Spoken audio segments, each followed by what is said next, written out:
শুনছিলেন ভাই ভাই সবাই বললে তাহলে তো মুশকিল হয়ে যাবে।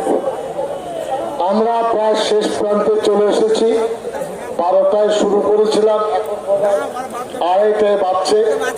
আমাদের তা সিদ্দিকী সাহেব বক্তব্য রাখবেন। আপনারা ভালো করে শুনে নেন। এই আন্দোলন সারা রাজ্যে আমরা চালাতে চাইছি। হাত তুলে বলুন, হ্যাঁ নাই না বলুন ইনশাআল্লাহ।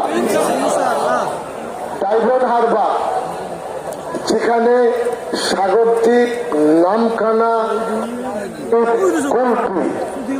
ইনশাল্লাহ ওখানে সভা হবে।